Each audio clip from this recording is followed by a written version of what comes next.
औज़ुबिल्लाहिमिनश्शैतानिर्रजीम बिस्मिल्लाहिर्रहमानिर्रहीम। Dear students, अस्सलाम वालेकुम। उम्मीद करता हूँ आप तमाम लोग खैर खैरियत से होंगे। चैप्टर नंबर 16 हम लोग पढ़ रहे हैं और आज हम लेक्चर नंबर 21 स्टार्ट कर रहे हैं। और आज के हमारे जो लर्निंग ऑब्जेक्टिव्स हैं उनमें हमने बेंजीन का स्ट्रक्चर पढ़ना है। इससे पहले हम लोगों ने आईयूपैक नेमिंग ऑफ बेंजीन, जब बेंजीन के ऊपर कोई ग्रुप्स अटैच होते हैं तो उनको किस तरह से नाम दिया जाता है ये हमने देखा था। मैं थोड़ी सी बातें उस पिछले लेक्चर की रिकॉल करवा दूं कि उसमें जो सबसे इम्पोर्टेंट चीज थी वो थी कॉमन नेम्स, कि अगर बेंजीन के ऊपर कोई ऐसा ग्रुप है जिसकी वजह से उस पर कोई कॉमन नेम है जो बहुत फेमस है तो वो आपको आना चाहिए। जैसा कि बेंजीन के ऊपर जब CH3 होता है तो हम इसको टॉल्वीन कहते हैं, जब इस पे OH होता है तो हम इसको फिनोल कहते हैं, जब इस पे COOH होता है तो उसको बेंजोइक एसिड कहते हैं। तो इस तरह हम लोग डिफरेंट कॉमन नेम्स की बात की थी।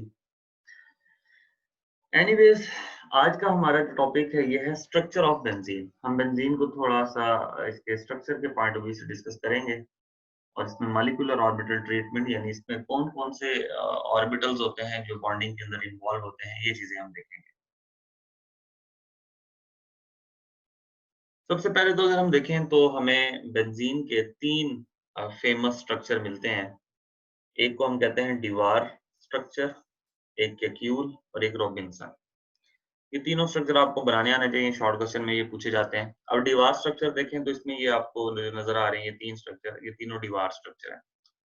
बेंजीन का जो फार्मूला था C6H6, जो कि कंबशन एनालिसिस से हम लोग या डिफरेंट टेक्निक्स हैं जिनसे हम लोग तो डिटरमिन कर लेते हैं।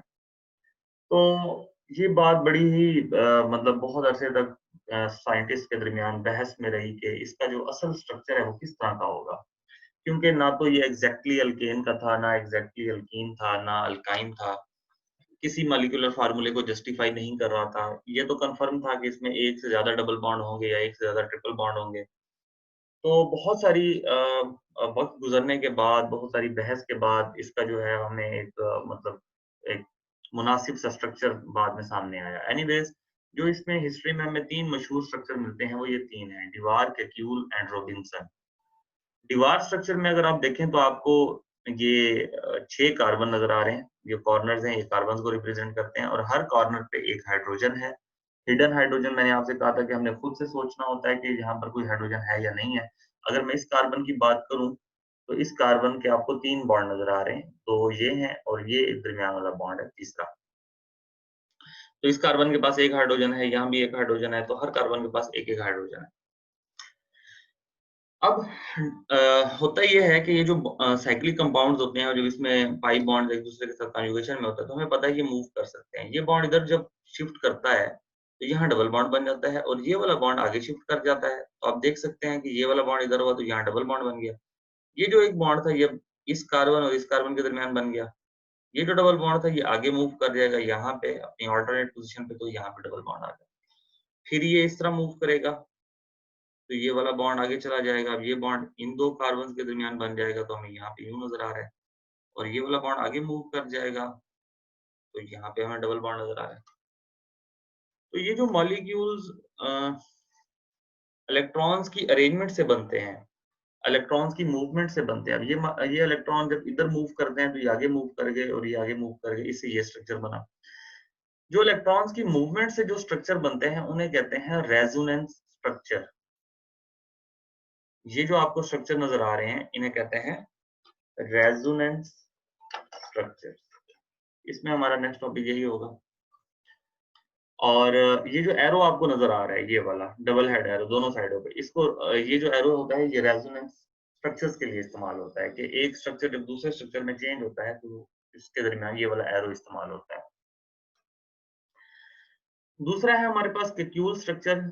अच्छा, डिवार स्ट्रक्चर में एक चीज़ आपको नज़र आ रही है कि इस 2 कार्बन के दरमियान जो डबल बॉन्ड है, यहाँ डबल बॉन्ड है, इस कार्बन और इस कार्बन के दरमियान ये जो बॉन्ड आपको नज़र आ रही है, ये बड़ा स्पेशल टाइप का बॉन्ड है ये वाला। ये इसकी जो बॉन्ड की लेंथ अगर हम देखें तो ये बाकी तमाम बॉन्ड्स के मुकाबले में सबसे ज़्यादा है और यही चीज़ डिवार स्ट्रक्चर को अनजस्टिफाई करती है, या डिवार स्ट्रक्चर इसलिए फेल हुआ क्योंकि इसमें तमाम के तमाम बॉन्ड्स एक जैसे नहीं है, एक लेंथ के नहीं है। जब एक्स-रे डायफ्रैक्शन से बेंजीन को स्टडी किया गया और डिफरेंट टेक्नीक से स्टडी किया गया, तो पता ये चला कि ये जो बॉन्ड्स होते हैं कार्बन-कार्बन के दरमियान बेंजीन के अंदर, ये सारे के सारे सेम लेंथ के होते हैं। और ये बात बहुत ज़्यादा इंटरेस्टिंग थी कि मतलब इसमें अनसैचुरेशन भी है, लेकिन उसके बावजूद इसमें तमाम बॉन्ड सेम लेंथ के हैं। तो अगर हम डिवार्क स्ट्रक्चर की बात करें, तो इसमें तो सारे बॉन्ड एक जैसी लेंथ के नहीं है। अब ये कार्बन-कार्बन सिंगल बॉन्ड है, ये कार्बन-कार्बन डबल बॉन्ड है, फिर ये दरमियान में ये जो बॉन्ड नज़र आ रहा है, या हर स्ट्रक्चर में आपको इस तरह का एक बॉन्ड नज़र आ रहा है, इसकी तो लेंथ सबसे ज़्यादा है। इसलिए डिवार स्ट्रक्चर इतना हमारे लिए यूज़फुल नहीं रहा। दूसरे नंबर पर है केक्यूल। केक्यूल में ये भी साइंटिस्ट का नाम था, इसने साइक्लिक स्ट्रक्चर बनाया और इसने कहा कि ये इसमें 3 पाई बॉन्ड्स होते हैं और ये कंटीन्यूअसली मूव करते रहते हैं। तो हम देख सकते हैं कि इस तरह से जब मूव करेंगे तो ये वाला स्ट्रक्चर बन जाएगा। और केक्यूल स्ट्रक्चर को बहुत ज़्यादा शोहरत मिली, ये एक्सेप्ट किया गया। आज भी हम लोग जब बेंज़ीन का स्ट्रक्चर बनाते हैं, तो उसमें ज़्यादातर हम लोग केक्यूल स्ट्रक्चर को फ़ॉलो करते हैं। जब मैकेनिज़्म ड्रॉ करना होता है, तो केक्यूल स्ट्रक्चर को ड्रॉ किया जाता है। और एक होता है जब हम इस तीनों बॉन्ड्स को अलग-अलग शो करने की बजाय एक दायरा डाल देते हैं दरमियान में, एक सर्कल डाल देते हैं, जैसे ये नज़र आ रहा है। इस सर्कल का ये मतलब होता है कि ये जो बॉन्ड्स हैं, ये कंटीन्यूअसली मूव कर रहे हैं और इनकी कोई स्पेसिफिक जगह नहीं है। केक्यूल के फ़ॉर्मूले में अगर हम देखें, तो ये बॉन्ड्स हमें थोड़े से यहाँ पर यूँ लगता है कि जैसे ये रुक गए हैं और उसके बाद फिर ये आगे मूव कर रहे हैं। लेकिन ऐसा होता नहीं है, क्योंकि ये कंटीन्यूअसली मूव करते रहते हैं। तो इनकी मूवमेंट को शो करने के लिए रॉबिन्सन ने ये किया था कि दरमियान में एक सर्कल लगा दिया था। तो अगर मैकेनिज़्म के हवाले से देखा जाए, तो कैप्सूल का स्ट्रक्चर हमारे लिए एक मतलब बहुत अच्छी चीज़ है कि हम कैप्सूल का स्ट्रक्चर बना के, इस तरह से बेंज़ीन को बना के हम इसके मैकेनिज़्म्स एक्सप्लेन करते हैं। रॉबिन्सन स्ट्रक्चर में अगर हम देखें, तो इसमें जो बॉन्ड एंगल और बॉन्ड लेंथ वाली बात है, वो इसमें जस्टिफ़ाई होती है कि तमाम बॉन्ड एक जैसी लेंथ के हैं। क्योंकि दरमियान के में जो डबल बॉन्ड्स हैं, वो तो अपनी जगह पर फिक्स है नहीं, इसलिए उनकी पार्टिसिपेशन उतनी है नहीं। तो ये तमाम बॉन्ड फिर एक जैसी लेंथ के हमें नज़र आते हैं। लेकिन अगर इन तीनों को कंपेयर किया जाए, तो सबसे जो बेस्ट स्ट्रक्चर है वो केक्यूल का है। क्योंकि ये एक बहुत ब्रॉड स्पेक्ट्रम जो बेंज़ीन का है, ये उसको जस्टिफ़ाई करता है। तो इसलिए हम लोग इन तीनों स्ट्रक्चर में से सबसे ज़्यादा केक्यूल के स्ट्रक्चर को इम्पोर्टेंस देते हैं। अगर हम बेंज़ीन के स्ट्रक्चर की बात करें, तो इसमें टोटल 12 एटम्स होते हैं। आपको पता है इसका फ़ॉर्मूला होता है C6H6, और तमाम के तमाम एटम सेम प्लेन में होते हैं। Benzene has planar cyclic and conjugated structure. अब आपको पता है कि हम ये बात अपनी उस एरोमेटिसिटी में भी डिस्कस करके आए थे कि एरोमेटिसिटी एक क्राइटेरिया है जिसके मुताबिक स्ट्रक्चर को प्लेनर होना चाहिए, साइक्लिक होना चाहिए और उसमें कंप्लीट कॉन्जुगेशन होनी चाहिए। All the carbon carbon bonds are 1.4 angstrom. ये जो 1.4 एंगस्ट्रॉम है, ये ना तो अल्केन में इस तरह से कार्बन-कार्बन बॉन्ड लेंथ होती है कि हम इसको अल्केन कह सकें, ना अल्कीन में इस तरह की बॉन्ड लेंथ होती है। अल्केन में 1.5 होती है, अल्कीन में 1.3 होती है। तो ये अल्केन और अल्कीन के दरमियान की एक बॉन्ड लेंथ हमें जो है वो मिलती है। तो इसकी वजह से बेंजीन का जो स्ट्रक्चर था, ये बहुत ज़्यादा डिफ़िकल्ट था इसको समझना कि इसमें किस तरह का स्ट्रक्चर होगा। Hence it is a good idea to use a capsule representation. तो कैप्सूल रिप्रेजेंटेशन फिर भी बाकी तमाम स्ट्रक्चर्स के मुकाबले में बहुत बेहतर है, क्योंकि बहुत सारी चीज़ें हैं जो कैप्सूल स्ट्रक्चर से हम लोग जस्टिफाई करते हैं। अब 2 तरह का हम लोग ट्रीटमेंट पढ़ते हैं। Molecular orbital treatment of benzene में 2 तरह की चीज़ें हम पढ़ते हैं। एक को कहते हैं सिग्मा नेटवर्क और एक को पाई नेटवर्क। तो आगे हम इस चीज़ को डिस्कस करते हैं। अगर हम बेंजीन के अंदर बॉन्ड एंगल्स की बात करें, तो 2 तरह के बॉन्ड एंगल हम डिस्कस करते हैं। एक होता है ये वाला जो आपको नज़र आ रहा है, कार्बन-कार्बन के दरमियान ये। Carbon, carbon, carbon. ये जो 3 कार्बन आपको नज़र आ रहे हैं, इसका मतलब है कार्बन, कार्बन, कार्बन। ये जो अंदर का एंगल है इस रिंग का, ये वाला एंगल, ये 120 का होता है, क्योंकि ये हेक्सागोनल स्ट्रक्चर है, प्लेनर है। और एक होता है कार्बन, कार्बन, हाइड्रोजन, ये वाला एंगल। ये हर जगह पर इसी तरह है। अगर मैं इस एंगल की बात करूँ, ये देखें जो अंदर वाले एंगल हैं, अंदर वाले सारे क्या हैं? कार्बन, कार्बन, कार्बन एंगल है। और अगर मैं इन बाहर वाले एंगल्स की बात करूँ, तो ये क्या है? Carbon, carbon, hydrogen. अगर इस साइड से देखें, तो कार्बन, कार्बन, हाइड्रोजन। तो ये कार्बन कार्बन हाइड्रोजन एंगल हो या कार्बन कार्बन एंगल हो, वो 120 डिग्री का होता है बेंजीन के अंदर। Thus each carbon is in a state of sp2 hybridization। और अगर हम हाइब्रिडाइजेशन की बात करें, तो हर कार्बन जो होती है ये sp2 हाइब्रिडाइज होती है। जिस तरह अगर मैं इस कार्बन की बात करूं, तो इसमें जो हाइब्रिडाइजेशन है ये sp2 है। क्योंकि इस कार्बन के साथ अगर देखें, तो एक ये हाइड्रोजन अटैच है, एक ये एटम है, एक ये कार्बन अटैच है और एक ये कार्बन अटैच है। टोटल इस कार्बन के साथ 3 एटम अटैच हैं। जब 3 एटम अटैच होंगे तो उस चीज़ की हाइब्रिडाइजेशन sp2 होगी, अगर कोई लोन पेयर नहीं है। तो हर कार्बन की हाइब्रिडाइजेशन बेंजीन के अंदर sp2 होती है। अब हम चलते हैं कि ये जो आपको चीज़ें नज़र आ रही हैं, इनको हम ऑर्बिटल्स की शक्ल में कैसे ड्रॉ करते हैं। सिग्मा फ्रेमवर्क, यानी हमने सिर्फ सिग्मा बॉन्ड्स को शो करना है। सबसे पहले तो देखेंगे जी इसमें सिग्मा बॉन्ड है कौन-कौन से और कितने हैं। ये जो आप लोगों ने सिग्मा बॉन्ड के बारे में पढ़ा है कि सिंगल बॉन्ड जो होता है वो सिग्मा बॉन्ड होता है और पहला बॉन्ड जो 2 एटम के दरमियान बनता है वो सिग्मा बॉन्ड होता है। अगर मैं इस कार्बन की बात करूँ, इसमें एक यहाँ पर ये आपको सिग्मा बॉन्ड नज़र आ रहा है जो हाइड्रोजन के साथ है। एक यहाँ पर एक सिंगल बॉन्ड आपको नज़र आ रहा है, ये भी सिग्मा बॉन्ड है। और इस कार्बन-कार्बन डबल बॉन्ड में एक सिग्मा बॉन्ड है और एक पाई बॉन्ड है। और हाइब्रिडाइजेशन में आप लोगों ने पढ़ा था कि जो सिग्मा बॉन्ड होता है, ये हाइब्रिड ऑर्बिटल से बनता है और अगर हम कार्बन की हाइब्रिडाइजेशन देखें तो ये sp2 है।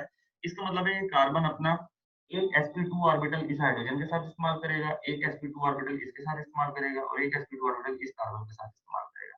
यानी इस कार्बन के पास 3 sp2 ऑर्बिटल्स होंगे और एक ये जो पाई बॉन्ड इसने बनाना है, उसके लिए इसके पास प्योर p ऑर्बिटल होना चाहिए। हाइब्रिडाइजेशन के अंदर अब ये सारी चीज़ें हम लोग फर्स्ट ईयर में पढ़ कर आते हैं कि जब हाइब्रिडाइजेशन होती है, अगर sp2 है तो इसका मतलब है वो अपना एक s और 2 p ऑर्बिटल्स को इंटरमिक्स करेगा और एक p को वो छोड़ देगा। तो एक p को छोड़ने का मतलब यहाँ पर ये है कि ये पाई बॉन्ड बनाना था तो इसलिए उसने इसको छोड़ दिया ताकि वो अपना इसको पाई बॉन्ड को बना सके। अब आपको पेपर में ये सवाल आता है कि सिग्मा फ्लेम फ्रेम नेटवर्क इसका बनाकर दिखाएं। तो आपने कुछ भी नहीं, जस्ट आप लोग देखेंगे ये इस तरह से आपने स्ट्रक्चर बना लेना है। अब इस कार्बन और इस कार्बन के दरमियान जो सिग्मा बॉन्ड है वो किसकी वजह से, हाइब्रिड ऑर्बिटल की वजह से, यानी ये कार्बन sp2 ऑर्बिटल इस्तेमाल करेगा और ये भी sp2 इस्तेमाल करेगा। तो यहाँ पर आप देख सकते हैं ये कार्बन और ये कार्बन, इन दोनों के दरमियान ये इस तरह से एक ऑर्बिटल ये बना हुआ है, ये इस कार्बन का हो गया, एक ये बना हुआ है, इन दोनों की हेड टू हेड ओवरलैपिंग करवा दी। तो हर कार्बन के दरमियान जो ओवरलैप है वो सेम है, दोनों कार्बन अपने sp2 ऑर्बिटल इस्तेमाल कर रहे हैं। हाइड्रोजन के साथ क्या होता है कि हर कार्बन अपना एक sp2 इस्तेमाल करता है और हाइड्रोजन क्या इस्तेमाल करता है, s। तो ये सिग्मा बॉन्ड हमें हाइड्रोजन वाले भी मिल गए। तो कार्बन कार्बन के दरमियान और कार्बन हाइड्रोजन के दरमियान जो होता है ये सिग्मा जो है वो बॉन्ड होता है। अगर हम टोटल सिग्मा बॉन्ड काउंट करें तो ये 1 2 3 4 5 6 6 वो है जो कार्बन कार्बन के दरमियान है और 6 वो है जो कार्बन हाइड्रोजन के दरमियान है। टोटल 12 सिग्मा बॉन्ड होते हैं जी इस बेंजीन के अंदर। और तमाम के अंदर कार्बन अपना sp2 हाइब्रिड ऑर्बिटल इस्तेमाल करता है और हाइड्रोजन के साथ जब होता है तो वो sp2s ओवरलैप बन जाता है। तो ये आप देख रहे हैं sp2s है, ये sp2s है, लेकिन कार्बन-कार्बन के साथ क्या है, sp2 ओवरलैप है। बहुत सिंपल और आसान है, हमने सिर्फ बेंजीन के स्ट्रक्चर को ऑर्बिटल्स के मदद से शो किया है कि जब ये आपस में बॉन्ड बनाते हैं तो उनके अंदर कौन-कौन से ऑर्बिटल्स इन्वॉल्व होते हैं, हम ये चीज़ देखने जा रहे हैं। अब हमने सिग्मा फ्रेम को तो देख लिया कि सिग्मा बॉन्ड्स के अंदर कौन-कौन से ऑर्बिटल, कार्बन अपना sp2 इस्तेमाल करता है, हाइड्रोजन s इस्तेमाल करता है और ये सिग्मा।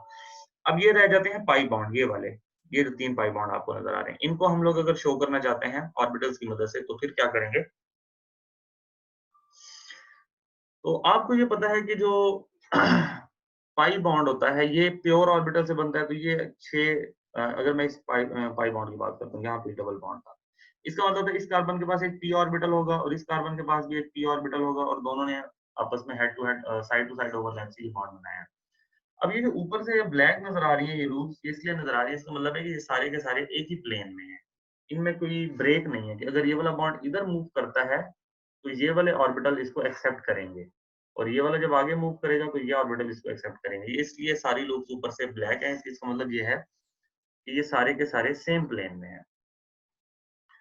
तो बेंजीन के अंदर 3 पाई बॉन्ड्स होते हैं और ज़ाहिर-सी बात है पाई बॉन्ड के लिए प्योर ऑर्बिटल्स का होना ज़रूरी है। जैसे यहाँ पे मैं शो कर रहा हूँ, ये देखें। तो टोटल 6 पी जो है वो px ऑर्बिटल होते हैं और ये कन्जुगेशन की वजह से ये कंप्लीट मूवमेंट होती है और ये जो p ऑर्बिटल्स होते हैं ये आपको पता है अबव एंड बिलो दोनों साइडों पर इलेक्ट्रॉनिक क्लाउड बनाते हैं। तो यहाँ पर ये आपको नज़र आ रहा है कि कार्बन का जो सिग्मा नेटवर्क था या कार्बन का जो स्केलेटन है बेंजीन का, इसके ऊपर भी इलेक्ट्रॉनिक क्लाउड है, इसके नीचे भी इलेक्ट्रॉनिक क्लाउड है, जिस तरह यहाँ पे नज़र आ रहा है। या अगर आप इसको एक हेक्सागोनल स्ट्रक्चर कंसीडर करें, एक जिस तरह बुक का एक पेज है, ये जो चीज़ आपको नज़र आ रही है, ये वाली ये बेंजीन की, ये यूँ समझिए बुक का एक पेज है आपकी बुक का। उसके ऊपर भी एक इलेक्ट्रॉनिक क्लाउड बनेगा, उसके नीचे भी इलेक्ट्रॉनिक क्लाउड बनेगा। क्योंकि जो p ऑर्बिटल होता है, वो जब एक कार्बन के ऊपर हम लगाते हैं, तो इसकी एक लूप ऊपर होती है, एक लूप नीचे होती है, जैसे यहाँ पे नज़र आ रहा है। ऊपर भी इलेक्ट्रॉनिक क्लाउड होता है, नीचे भी इलेक्ट्रॉनिक क्लाउड होता है। तो एक जो होता है वो इस तरह से ऊपर वाली लूप्स के साथ इसका इलेक्ट्रॉनिक क्लाउड हम बनाते हैं। एक इसका ये नीचे वाली लूप्स के साथ बनाते हैं यूँ। एक इसका ऊपर इलेक्ट्रॉनिक क्लाउड बनता है और एक नीचे इलेक्ट्रॉनिक क्लाउड बनता है। और यही वजह होती है कि बेंज़ीन के ऊपर नेगेटिव चीज़ का अटैक मुश्किल होता है क्योंकि इसके ऊपर और नीचे इलेक्ट्रॉनिक क्लाउड होता है और इलेक्ट्रॉन का नेगेटिव चार्ज होता है। तो बेंज़ीन किसी पॉज़िटिव चीज़ से तो फिर भी रिएक्ट कर जाता है, लेकिन नेगेटिव चीज़ से इतना आसानी से रिएक्ट नहीं करता क्योंकि इटसेल्फ इसके ऊपर इलेक्ट्रॉनिक क्लाउड होता है। तो अगर हम आज के लेक्चर को कंक्लूड करें तो इसमें जो आपको सबसे ज़्यादा सवाल पूछा जाता है वो रहता है इसका सिग्मा फ्रेमवर्क ऑफ बेंज़ीन के कितने सिग्मा बॉन्ड होते हैं और कौन-कौन से ऑर्बिटल इन्वॉल्व होते हैं इस बॉन्डिंग के अंदर, ये आपको बनाना आना चाहिए। दूसरा इसका पाई ऑर्बिटल नेटवर्क, ये बहुत आसान है, आपने लूप्स बनानी है और इसको और ज़्यादा मतलब अगर आप समझते हैं कि आप यूँ किया करेंगे, ऊपर वाली लूप्स के दरमियान यूँ एक लाइन लगा लिया करें इस तरह से। ऊपर वाली लूप्स को आपने मिला दिया तो एक आपका नेटवर्क जो है ऊपर बन जाएगा। एक इसी तरह नीचे वाली के लिए आप एक कनेक्शन बना लीजिए। खुद ही वो इंडिकेट हो जाएगा कि एक ऊपर इलेक्ट्रॉनिक क्लाउड्स का एक क्लाउड है और नीचे जो है वो इलेक्ट्रॉनिक क्लाउड है। तो ये है हमारे पास बेंज़ीन का स्ट्रक्चर जिसमें हमने बेंज़ीन के बॉन्ड एंगल, बॉन्ड लेंथ और सिग्मा नेटवर्क, पाई नेटवर्क इसकी बात की। इंशाल्लाह नेक्स्ट हम अपने लेक्चर में फर्दर बेंज़ीन के चीज़ों को डिस्कस करेंगे, एक्स्ट्रा स्टेबिलिटी वगैरह। तब तक के लिए अल्लाह हाफ़िज़।